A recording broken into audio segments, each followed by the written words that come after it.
Welcome back.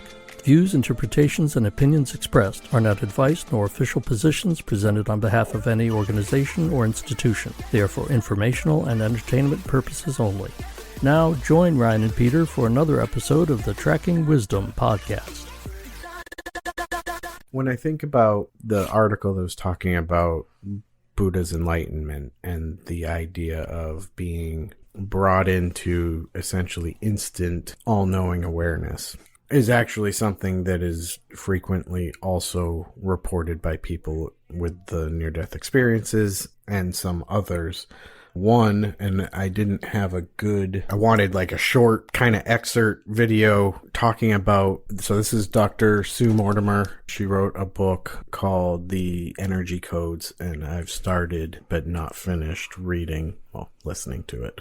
And what I found interesting with her is she talks about kind of her backstory and stuff, but she found herself amidst some in really heavy meditation group kind of thing and was brought into this giant, I imagine it like a gymnasium or something, like a big room, all the lights off, and they went through this whole meditation, and she found herself having this like out of body type experience thing where basically similar experience to what the near-death experience testimony sounded like to me. And when I think about Buddha enlightenment or even other potential teachers who have reported to gain significant insight into the matter of things, if they were experiencing these types of, through meditation or whatever, Buddha called it enlightenment or whatever, it's translated into enlightenment, and this concept is sort of this abstract concept that's unattainable for anybody else. It's not, but people, I think, would think that it might be unattainable for them. Like, oh, this was something that happened to this person, but can I do it, And so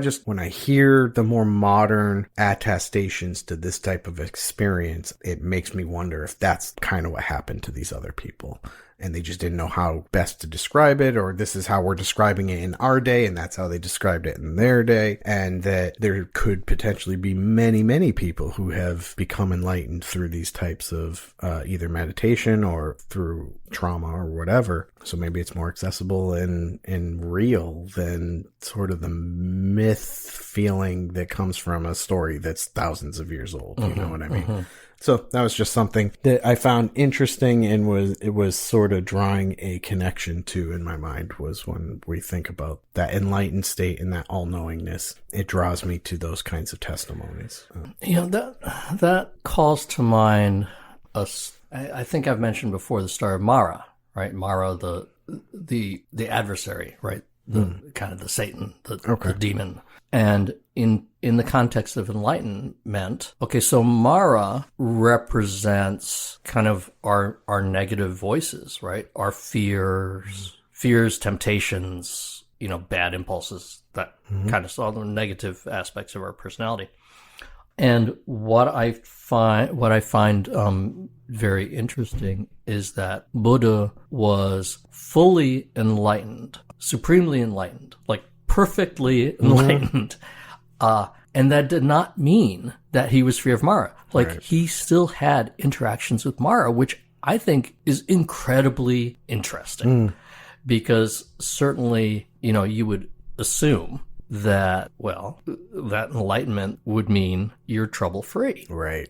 It just seems obvious. And yet it's very clear in the stories that he has to interact with Mara, which means that he is experiencing negative mind states arising, which is, I just find very exciting and remarkable.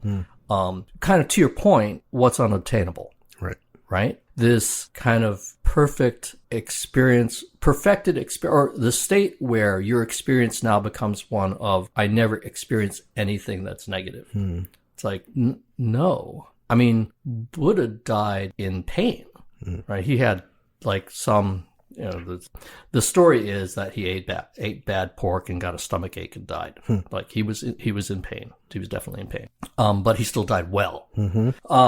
So anyway, I just think that's interesting. So it's not that you don't have a negative mind state. It's just that you have a negative mind state and you immediately recognize, oh, there's a negative mind state, and that's it. Like it's hi Mara, because that's in the stories. That's what happens. The phrase is or it's his teaching is that, or what he does in the story is Mara appears, and rather than being conflicted or adversarial, he says, "Oh, Mara, come sit down and have tea." So anyway, I guess that kind of goes to the mindfulness. Yeah. Recognize it without judgment. Exactly. Exactly. So to bring it completely contemporary, it's RAIN practice, right? Yeah. So recognize, acknowledge, investigate, and nurture. It was nurture. I didn't like that word. So at the same time, when you were talking about this, all knowledge kind of thing, I'm very skeptical about that. It's very hard for me to even kind of theoretically think about that and accept that. Even though I believe that enlightenment is accessible to me. If I am able to not succumb to my hindrances, right? If I'm able to overcome the obstacles that I set for myself, that I could become enlightened. I believe that. The idea that what that would mean is that I would suddenly have perfect total knowledge is not realistic. I don't believe that, And so it's kind of this weird, to me, in my mind, this weird dichotomy. Yeah. Like, what do you need? Infinite knowledge? Like, it doesn't really matter. To me, it's irrelevant because, well, if I get that, then I'll know.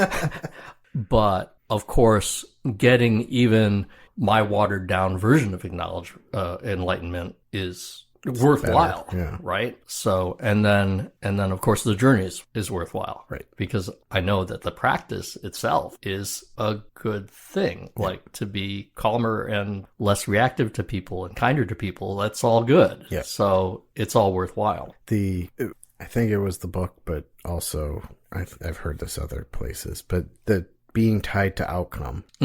That might be a mindfulness thing too. I'm not sure. But I think that's a big part of our negative experiences here is when we're so tied, and now in the age of technology where we have instant gratification for like everything, it can be tough to not have the focus on the end point and to really just live in the moment on the journey and enjoy the path wherever it takes us. I mean, that's just something that reminds me of kind of our management experience and things like crucial conversations, and that, the popular reaction is, well, they should be convinced. Like, I'm using this tool, they should be convinced, they should do what I want. And it's like, no, your job is to do your best, and just in work in general, right? You put in the hours and you put in the effort, and it may not work out, and that's okay. It's disappointing. But that's not the point of doing the work. Right. Like, you don't do the work because there's a guaranteed outcome. Right. And I think that, at least in my experience, I would say there's very little that I've done that has been fully in vain. It may not have culminated in whatever started me down that path, but I've said it in other things. Every job I've ever had, the knowledge and experience I gained in that is brought to my current job, or my current role in some way. Even as weird as warehousing, and then I end up helping CPD set up a warehouse and write an inventory control SOP and stuff that, that was just random life experiences, but though that knowledge helped me in another experience, So, I think it's probably not likely that any of it is truly in vain, although it may take some time to have the fruits come to fruition. So, that's like mature perspective, right?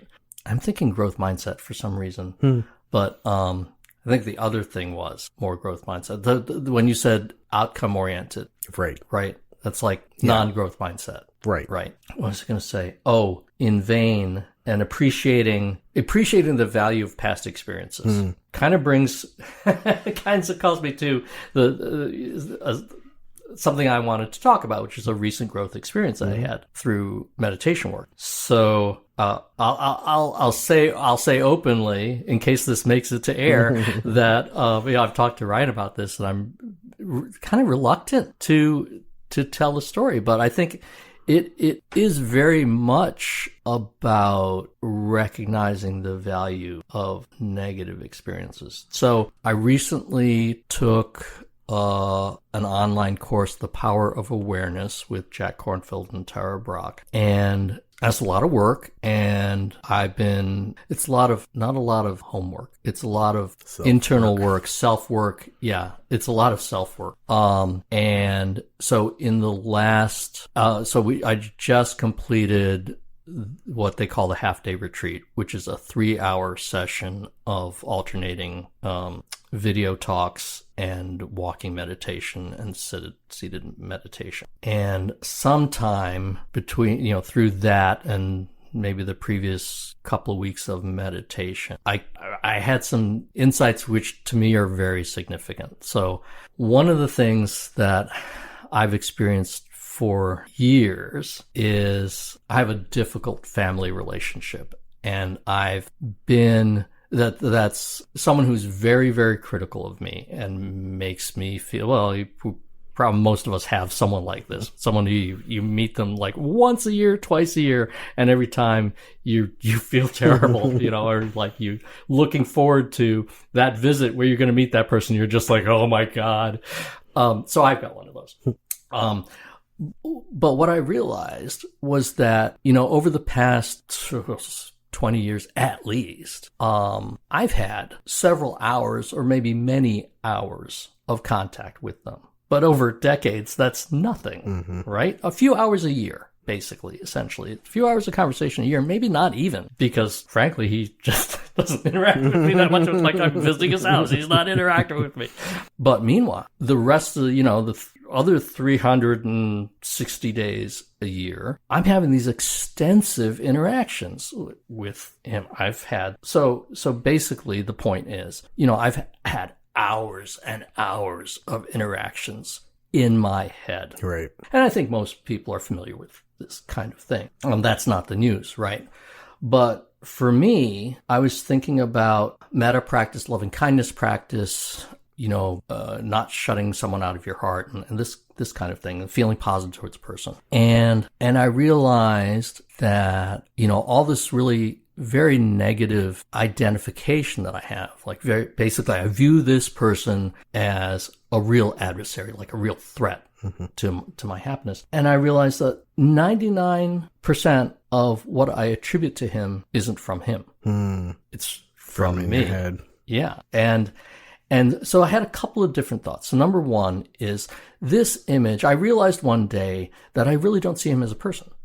I really see him as this kind of archetype of negativity. And then I thought about, well, what is that? And I thought, well, it's not, what I think of him is not who he is as a person. It's just a working model that I have of him. Now, this is generically true, right? And I mean, my understanding of you across the table from me is not who you are. It's only whatever information that I have about you. But in this case, this is a really extreme example that I have this huge negative experience of interaction, and most of that huge negative interaction never happened, or is rather not attributable to him. It's completely attributable to me. And why is that? It's a working model. It's like, I don't know him. I know my working model of him. Now, one of the kind of catches is that working model is 99.9% accurate to my own experience. Sure. So for the 3 hours a year that I interact with him, he perfectly matches my working model of him. Right. So to that extent, it's completely fair. It's not unreasonable. It matches my experience. Realizing, though, that that's just my experience of him. That's not who he is. It's just the way it is, in fact, the way he behaves towards me. I'm not being unfair about that, but it's not him. And the way he behaves towards me is influenced by the way I behave towards him. Sure. It's not my fault, but there's an influence there. So that was my first big insight. It's like, oh, well, this is not him. Like, this is just a working model that happens to be accurate, but it's not him. Right. It's not who he is. It's not him as a person. And by knowing that that's not him as a person gives me the opportunity conceptually. It's like, oh, well, could know him as a person. Concept theoretically, I mean, practically speaking, I don't know. I don't know. But it gave me kind of the emotional freedom to have that idea.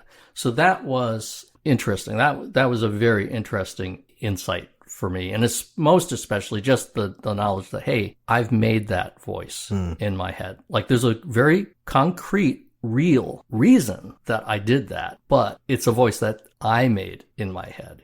He didn't do this to me, and he's not doing it to me just because he's continuing to behave the way he's behaving. It's something that I'm actually doing in my head. And this is what mindfulness meditation teaches you. It's like, what is your mind doing? And I finally recognize, oh, this is what my mind is doing. So that was a huge insight for me.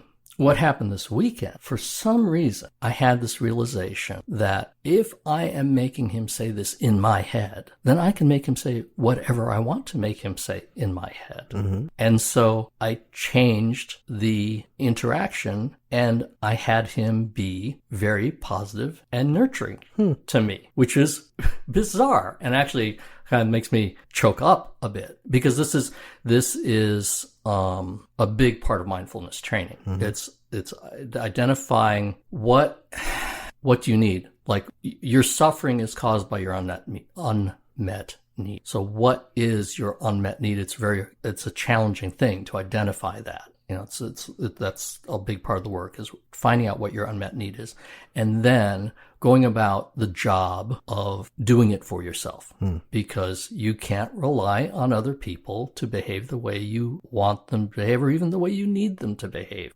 They can disappoint you, and you have to be able to be happy without that, or to be able to be happy in the context of that disappointment. And so that was my second big insight was...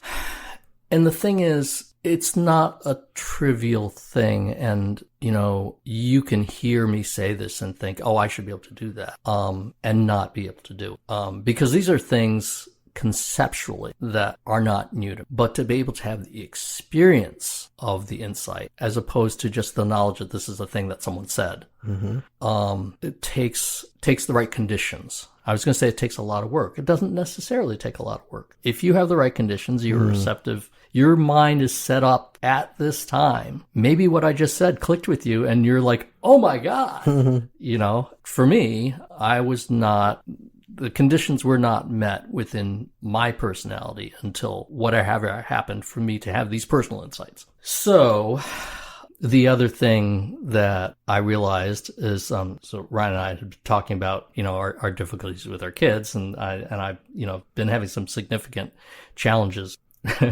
with one of my kids. and I realized it's kind of a corollary to this, that, you know, questioning myself, why am I generating so much conflict here? I mean, I'm not making it up. There are real issues, but I'm dealing with it in a way that is there's a lot of conflict and distress. And why is that? And I think that in a simple way, I've been projecting and redirecting kind of these issues with her. And in another way, because it's been getting worse over the past few weeks. And my interpretation of that, which is actually consistent with a bunch of teachings, is that doing the work that I've been doing has been threatening that part of my personality. And so it's been acting out, and that's what I'm seeing in this negativity is kind of, if you will, well, the way I said it earlier is my id was threatened by my superego, recognizing, you know, having these insights or approaching these insights, which would then have this impact of me kind of restructuring my id, you know, changing the voice, that recognizing that I actually am the source of my id. And I can change that, which is threatening to my id. And so I think that was coming out in a lot of my interactions, where paradoxically, here I am focusing on meditation, you know, believing that I'm working towards, you know, being a better, kinder person, and seeing myself behave in ways that are really contrary to that. And so, you know, we were saying earlier that there's hypocrisy to this. And which could look really bad from another perspective. Like, you know, here's some guy who's like really into meditation. Like, look how badly he's behaving with his family. That it's part of the path, that you can generate a bunch of negativity. The difference is that you understand that negativity and that it's temporary and not self-justified. And that's the difference, is because without the path, without the practice, I would absolutely be caught up in the anger, being self-justified. Well, I am absolutely right. I'm still intellectually able to say, oh yeah, I'm right about X, Y, and Z, but I know that it's bad behavior. That's all. It doesn't matter if I'm right. There's bad behavior. There's bad behavior. So yeah, that's what I wanted to share. I don't know. Does that resonate? It does. I mean, obviously we had talked about it after, and I'm glad you shared. I think so you had mentioned before. So in our management experience, we had somebody facilitate the Crucial Conversations book. One of the things that resonated most with me during that session, or those sessions, whatever it was the comments about the stories we tell ourselves. And then I went back and tried reading that book, and I don't think it's actually in that book, but I don't know where it came from. It was in some sort of text. Tell your stories is one of the main steps. Of Crucial Conversations. Okay, it is. That's what I thought, and I knew that, but when I went back and tried skimming through the book, I couldn't find it, because that was one of the biggest things to me. So at the time, this was obviously many years ago now. God, probably like 10 years ago now, but I was commuting, it was a rough time as far as that's concerned, and I definitely was not managing my frustration and anger as well. And speaking specifically about my time with the commuting, I really recognize sometimes it's so funny how such a simple thing can be said to somebody in the right moment and just be like, oh yeah, I totally do that.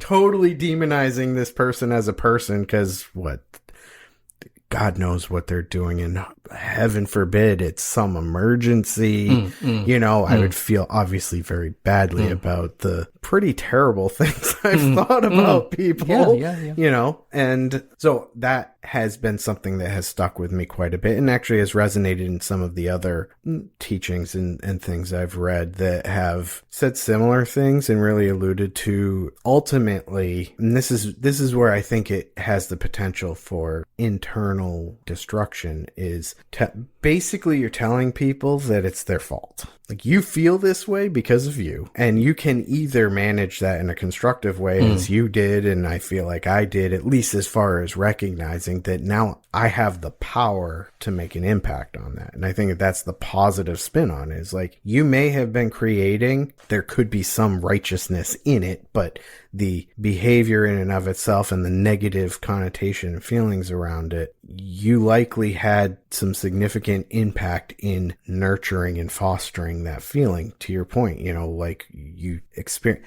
I have people at work, and I know these people, that like, I cringe every single time they got to come to a meeting or whatever it is. And I think of all the horrendous things that are going to happen at this meeting. And frankly, 90% of the time, it's probably not even that bad, but we've had some really bad interactions that now that is what my gut instinct when that person is around is. I feel threatened, and I have a hard time thinking clearly because I'm on the defensive and I'm trying to anticipate the next attack or threat and offset that. And so I guess that's the fear. And we've talked previously about negative emotions being based and driven from fear. And so knowing that I have some power over that gives me the ability to change the narrative, tell myself a story that isn't that. So that was a big thing as far as I'm concerned, is the narratives we tell it ourselves and the impact that has on our experience and happiness. And it sounds like that was kind of similar to what the revelations kind of that you had experienced. Again, this isn't new knowledge necessarily to you, but to have the actual experience of it. I guess that's as far as I can go, because I don't remember if there was anything else I was going to talk about. But so, the challenge now is to continue the practice in a way that I don't forget this, because, for anyone who's interested in meditation or mindfulness, it's not typical that you get to a point and you have a breakthrough and something's fixed. And then it's not a problem after that. Things are recurring, which is honestly, I guess, really goes to the story about Mara, right? Negative mind states will continue to arise, and even the same ones that you've diffused. And so the challenge is to remember what you already learned and to reapply it again and again and again. Now you have a tool in your toolbox, but you have to pull that tool out and actually use it. Right. You can't just say, oh, it's in my toolbox, now it's fixed. And so, right now, being so close to the experience, I feel pretty good about it. But being as experienced as I am, I'm also ready to recognize I'm very likely to forget it at some point. I'm very likely to find myself back in this really troubled state and have to remember. But my goal right now is, as I said, try to practice in a way that I remember for as long as possible, and that I don't forget for as long as possible, and that if I do forget, that I remember as quickly as possible. And the reason I'm saying this is because I think a lot of people do try meditation or other kinds of internal work and get frustrated. And that didn't really work. Like, it seemed to work, but it didn't really work. And it's like, no, it is working if you recognize that you're developing a tool, and then you know how to use that tool when you need it. Right. And I think, for me, I tend to think of meditation tools as like, counting your breath in a certain way or that kind of thing. And now I'm realizing, no, this is the real tool. Like, you use those tools, the basic tools, until you have the experience, and the experience becomes a new tool, a stronger tool for you to use. Oh, there was something else I wanted to say about meditation, but it slipped my mind. Oh, well. So I'm still working on my mindfulness too. Well, I guess one, to extend the tool metaphor. Go ahead. No, go ahead. No, you go before you forget. So when you were talking about the stories that we tell ourselves and how we maybe make things worse or, create negative circumstances where there aren't any, it's based in reality. Right. I mean, that's the hard part, is that a lot of people, it's very difficult, me included, it's very difficult to not say, but he really did this. Because although most of it they didn't do, some of it they did do. Right. And that part's real. Right. And that's not your fault. Right.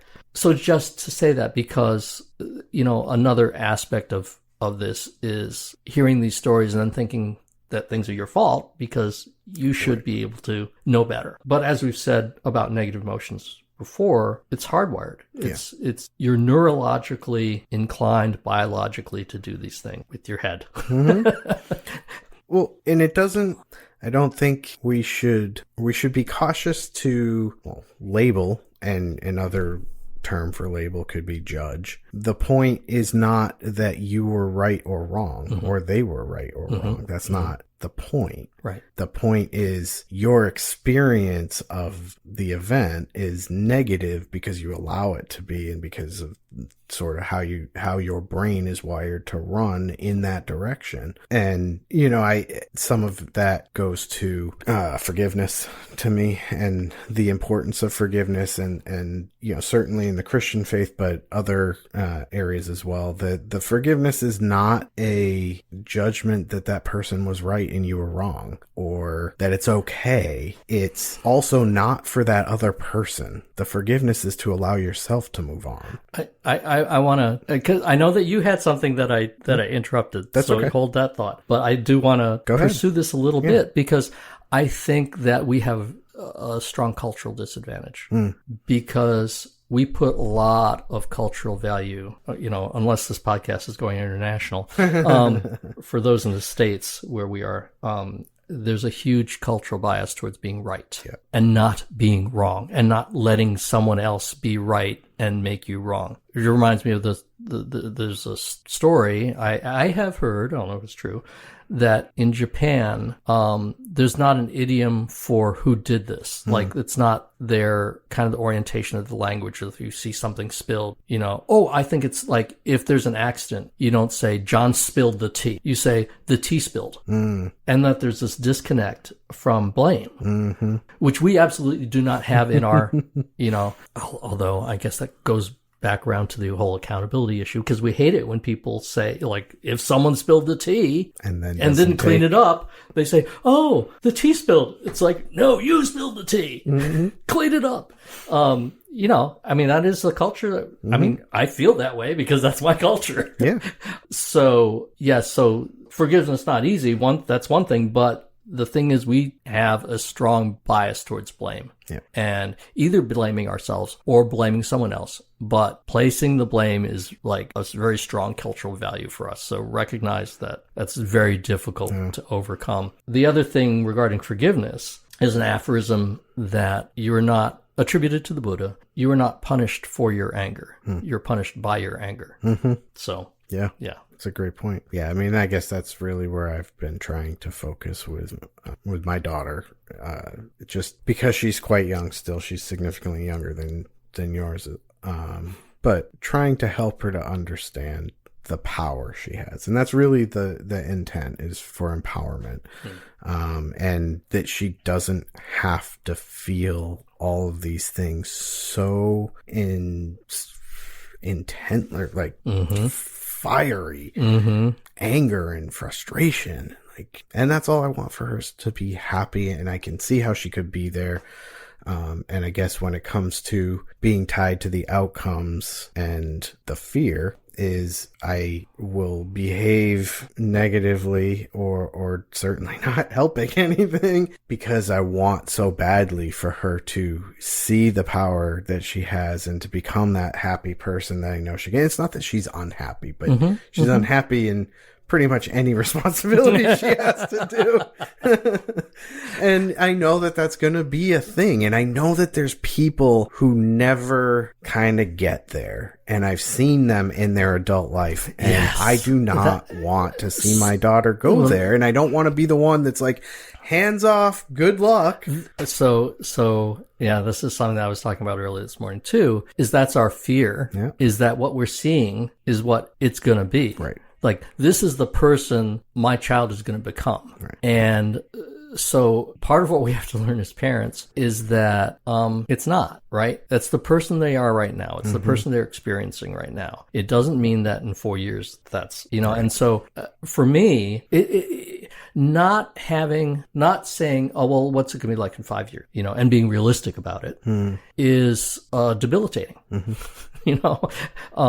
Being concerned, being completely caught up in the idea, like, oh my God, this is the way my kid's going to grow up. This is the adult my kid's going to be, is very limiting and fear-inducing and anger-inducing. And that's what, because as parents, that's our fear, is like, I don't want my kid to experience the world this way. And they seem to be on that track. Yeah. But we do have to have faith that, hey, they're going to change a lot in 4 years or 6 months, So to kind of get the perspective and unclench is an important lesson, but very difficult. It is. It's so difficult to do. Well, and, I had talked last time about how August was such a phenomenal month for me personally in my relationships, including my relationship with my daughter, where I made a conscious decision to change the way I interacted with her, which, for lack of a better term, required me to be the bigger person, which I am. I'm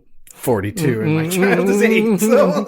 That's something my wife points out a lot. Like, you're the adult in this. It's like, she's only 8. Like, but so I had to be the one to initiate that change. And then I also had to call it out And after, a few days or a week, I'm like, listen, I am working really hard right now. This is very frustrating for me right now. And I'm working really hard to stay calm, and I need your help, basically. Like, let's work together. And after a couple of those conversations, she did seem, the way we interacted together was so much more pleasant, and she was so much more responsive, which to me kind of indicates that she's also really in this fight or flight state a lot. And certainly I'm not helping that, and probably causing it, let's be honest. So that precludes her from being able to have these rational thoughts that I'm trying to have while I have this really loud voice and I'm threatening her with action. Oh yeah. Can't imagine why she doesn't get it, So, and unfortunately, for whatever reason, some events changed, this past month, which has been less effective in that. Part of it, she went back to school. Part of it, she went back to school. So now it's more pressure and stress on the family. So we're all tired and we have a lot going on. And so I'm finding it more difficult to take that breath and be mindful in the moment and really try and take that more constructive approach. And it's addictive in some respect. Like, once you let it go, the cat's kind of out of the bag, and then you just keep kind of just like exploding, and it's not helpful. But the point is, I guess, that, yeah, I had kind of an aha moment as well. And I was really like, yes, we're good now. We're going to keep going. And, a few weeks later, and it's back to kind of normal. But I had the experience. We both had the experience. So now it's a referenceable point that when we're having that issue and my wife's like, you guys gotta rein this in, that we both can kind of come together and have that pool of shared meaning and be like, this is the relationship we want to have. I don't behave necessarily in the best way, and this is the reason why. This is what I'm afraid of. This is what concerns me. This is what I want for you, is for you to be the successful, happy person that I know you can be. So yeah. Anyway. So I with my daughter, I feel like I need to circle back with my insight and try again to create the pool of shared meaning, because that's something that I've been unable to do. Like, this was part of the struggle over the past couple of months. So a few months ago, I don't know if I think I told you, like, things were going pretty well. And then more recently, things started getting really bad. And although I've been trying to kind of have a sit down and like, let's talk about like what this misunderstanding is, because you're getting very angry because you do not understand what I'm saying. It really is misunderstanding, and having the frustration of being unable to have that conversation. Like, she will not allow me to have that conversation. Now, I know that I was not helping her to help me. Right? I was not bringing the right thing to the conversation so that she could let me explain. So hopefully, now I'm in a better space, or now I can go into it with a little more awareness of what I'm bringing to it, and have some progress. Yeah. But so something you were saying was making me think about kind of our culpability in this, that we're responsible, but it's not our fault. And this is a difficult concept, and one that I'd like to introduce to our listeners if they haven't heard about it. I think this is because in our experience, and we are presumably more experienced than, we've said before, our target, we want to try to talk to younger people who are struggling. This idea of responsibility versus blame. Right. And it's something that in our management responsibilities, we struggled with people who don't understand that, it's your responsibility. You have to take responsibility for it. It doesn't mean it's your fault, right? There are all these factors that interact with it, which, as managers, we're trying to understand what the factors are entering into what happened under your responsibility and for which you must take responsibility. Well, we're not going to blame you. We're going to try to understand all the factors that entered into this. Sorry, I'm getting a little abstract. Even if you don't have kids, you're going to have these kinds of interactions with people who are doing the wrong thing or making you angry, whatever. And you may be in the positions that we're talking about, where you're misbehaving in response to someone's poor behavior. And it's not your fault. You can learn responsibility for it, and you can find the tools to correct it. And the other thing we were talking about forgiveness and kind of the purpose of forgiveness, and it's not for the other person. And this whole discussion of how to behave and what to do, it's not about being right. Right. It's about being happy. In fact, that's one of my wife's phrases is, would you rather be right or be happy? Kind of the point of the podcast is exploring how to be happy. And a lot of times that means setting aside being right, which is hard because of this cultural bias. It doesn't mean you have to be wrong. It doesn't mean you have to say that you're wrong and the other person's right. Disassociate from that. Set that aside and learn what it is to be happy. Learn what's preventing your happiness. And it's often not being right or being wrong that's preventing your happiness. It's getting this perspective and learning these tools and seeking out these experiences that become new tools for you to say, I understand now. And then practicing.